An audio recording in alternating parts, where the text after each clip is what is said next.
सभी प्यारे साथियों को नमस्कार। तो कैसे हैं आप सभी? आशा करता हूं कि स्वस्थ मस्त जबरदस्त होंगे। प्यारे बच्चों, इस 5 मिनट की वीडियो से कई सारे प्रश्न आपको एग्जाम में देखने को मिले हैं। तो एक छोटा सा टॉपिक है प्यारे बच्चों, अंतरराष्ट्रीय सीमा रेखा और प्रमुख भारत के आसपास के चैनल, इसे हम आज कवर करने वाले हैं। तो बने रहिएगा सेशन के साथ प्यारे बच्चों। यहां आप देखोगे जैसे कि सबसे पहले डुरंड रेखा। तो डुरंड रेखा प्यारे बच्चों कब ड्रॉ की गई थी? 1893 में। ये भारत और पहले अफगानिस्तान के बीच खींची गई, लेकिन बाद में पाकिस्तान का डिवीजन हो गया। तो यह अब वर्तमान में पाकिस्तान और अफगानिस्तान के बीच में है। प्यारे बच्चों, आपकी मैकमोहन रेखा, मैकमोहन रेखा वर्ष 1914 में भारत और चीन के बीच खींची गई थी, यह भी याद रखनी है। रेड क्लिफ रेखा 15 अगस्त 1947 को भारत और पाकिस्तान के बीच खींची गई। ये तीनों तो जनरली आप जानते ही होंगे। प्यारे बच्चों, एक बहुत इंपॉर्टेंट रेखा है हिडनबर्ग रेखा, जो जर्मनी और पोलैंड के बीच में है। और प्यारे बच्चों, एक और रेखा जर्मनी और पोलैंड के बीच में, जिसे ऑर्डर नीस लाइन कहा जाता है। तो बच्चों, हिडनबर्ग और ऑर्डर नीस लाइन, ऑर्डर नीस लाइन पूर्वी जर्मनी और पोलैंड के बीच में स्थित है, जबकि हिडनबर्ग रेखा जर्मनी और पोलैंड के बीच में स्थित है। आगे बात करें प्यारे बच्चों, ये आपका मैन रहीम रेखा जो है आपकी, ये सोवियत रूस यानी कि रशिया और फिनलैंड के बीच खींची गई रेखा है। प्यारे बच्चे, अगर मैं बात करूं यहां आपसे मैगिनॉट लाइन, ये मैंने कराई थी, लेकिन बच्चों यहां पर दो लाइन है, ये कल के पेपर में पूछ ली गई है पहली शिफ्ट में, कि सिगफ्रिड लाइन जो है आपकी, सिगफ्रिड लाइन ये किन देशों के बीच में? तो बच्चों, जो आपकी ये मैगिनॉट लाइन है, मैगिनॉट रेखा है, ये फ्रांस और जर्मनी के बीच में है। लेकिन ये कब खींची गई थी? दूसरे विश्व युद्ध के समय। लेकिन एक इससे पहले भी खींची जा चुकी है, जिसका नाम है सिगफ्रिड लाइन, और ये कल के यूपी पुलिस के पेपर में पूछी जा चुकी है 23 अगस्त के पहली शिफ्ट में। ये भी प्यारे बच्चों जर्मनी और फ्रांस के बीच में, ये प्रथम विश्व युद्ध के दौरान खींची गई थी। तो दोनों में यह अंतर है और दोनों ही जर्मनी और फ्रांस के बीच में लाइन है। आगे बात करें 17वीं समानांतर रेखा, ये उत्तरी वियतनाम और प्यारे बच्चों दक्षिणी वियतनाम के मध्य स्थित है, यह भी याद रखनी है।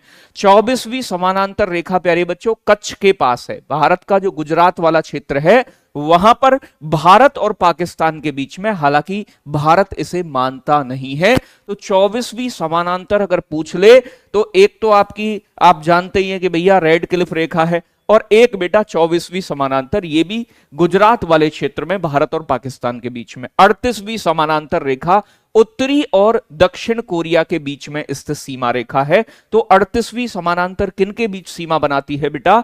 उत्तर और दक्षिण कोरिया।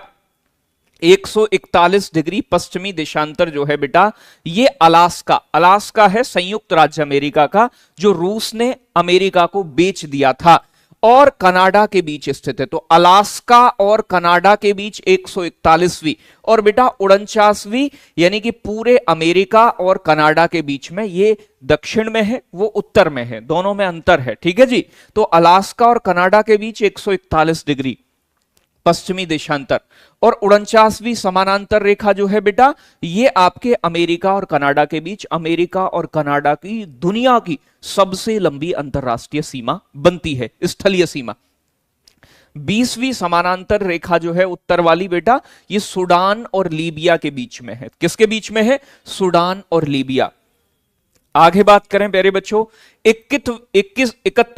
31वीं उत्तरी अक्षांश रेखा, ये इराक और ईरान के बीच में सीमा को निर्धारित करता है, 31वां। और 22वां समानांतर, 22वीं अक्षांश, तो ये भूमध्य रेखा के उत्तर में, तो ये उत्तरी अक्षांश है, 22 डिग्री अक्षांश, ये बच्चों सूडान और मिस्र के बीच में सीमा बनाती है। तो ये आपकी वो इंपोर्टेंट लाइन है जो पेपर में प्यारे बच्चों आ सकती हैं। अब बात करते हैं कुछ इंपोर्टेंट चैनल जो भारत के हैं, जैसे कि 8 डिग्री और 9 डिग्री प्यारे बच्चों। तो ये आपके कहां पड़ते हैं? अंडमान निकोबार में। आप समझ सकते हैं इससे मामी से। तो बच्चों 8 डिग्री जो है वो मामी, मालदीव और मिनिकॉय के बीच में है, ठीक है ना भाई। और मामी कैसी है बेटा? ठीक है जी। तो ये मिनिकॉय और बच्चों लक्षद्वीप के बीच में 9 डिग्री, तो याद रखोगे 9 डिग्री लक्षद्वीप और मिनिकॉय के बीच में चैनल है, पतला पानी का रास्ता। 8 डिग्री प्यारे बच्चों मालदीव और मिनिकॉय के बीच में है बेटा। एक ग्रांड या फिर ग्रेट, महान चैनल जिसे बोलते हैं, ये एग्जाम में आ चुका है पहले, ठीक है जी। ये बच्चों इंडोनेशिया के सुमात्रा द्वीप और अंडमान निकोबार के जो आपका ग्रेट निकोबार द्वीप है, ग्रेट निकोबार, ठीक है जी, ग्रेट निकोबार और प्यारे बच्चों आपका इंडोनेशिया के सुमात्रा द्वीप को कौन अलग करता है? तो ग्रांड या फिर ग्रेट चैनल। पाक स्ट्रेट या पाक जल संधि, ये प्यारे बच्चों किसके बीच में? भारत और श्रीलंका के बीच में। बेटा एक माहिम क्रीक जिसे कहा जाता है, एक प्रकार की पतली पट्टी है, ये कहां स्थित है? अगर पूछ ले माहिम क्रीक तो ये मुंबई में स्थित है, माहिम क्रीक, ये पूछा जा सकता है, इंपोर्टेंट चीज है। प्यारे बच्चों कच्छ की खाड़ी कहां है? तो ये पश्चिमी गुजरात में, गुजरात के अंदर, सौराष्ट्र के पास में। खंबात की खाड़ी बेटा ये भी गुजरात में ही स्थित है। ये आप देखते हो ऐसे करके भारत, तो ये वाला जो हिस्सा है गुजरात का, ये तो कच्छ की खाड़ी है, और ये वाला हिस्सा जो देखते हो आप, ये खंबात की खाड़ी है। खंबात, खंबात की खाड़ी में ही नर्मदा ताप्ती नदी गिरती है, तो यहां नर्मदा ताप्ती नदी का मुहाना भी है खंबात की खाड़ी में। मन्नार की खाड़ी तमिलनाडु और श्रीलंका के बीच में है, जिसे पाक जल संधि द्वारा बच्चों किसको जोड़ा जाता है? मन्नार की खाड़ी को पाक की खाड़ी से। कोको चैनल या कोको जल डमरू किसके बीच में है? तो ये म्यांमार के कोको द्वीप और उत्तरी अंडमान के बीच में स्थित एक चैनल है, कोको चैनल। तो म्यांमार को अंडमान निकोबार से अलग करता है। डंकन चैनल बेटा, डंकन चैनल जो है ये दक्षिणी अंडमान और लघु अंडमान को अलग करता है। आप याद कर सकते हैं DSL, D for Duncan, S for south मतलब दक्षिणी, L फॉर लिटिल मतलब लघु। तो बच्चों डंकन चैनल DSL से याद कर सकते हैं। आगे बात करें 10 डिग्री चैनल, प्यारे बच्चों अंडमान और निकोबार के स्थित बीच बच्चों ये एक चैनल है। तो 10 डिग्री चैनल किसको अलग करता है? अंडमान और निकोबार को। तो ये इंपॉर्टेंट चीजें हैं, इन्हें एक बार रिवाइज करके जाओगे तो हो सकता है एक प्रश्न प्यारे बच्चों आपके एग्जाम में इससे जरूर मिल जाए, ठीक है। तो उम्मीद करता हूं बाकी जो इंपॉर्टेंट वीडियोस हैं मैं लगातार बनाने की कोशिश करूंगा, जिन बच्चों का आगे एग्जाम है, तो आप इन्हें देखकर जरूर जाइएगा। सभी को धन्यवाद, बहुत सारा प्यार, लव यू, टेक केयर, जय हिंद बच्चों।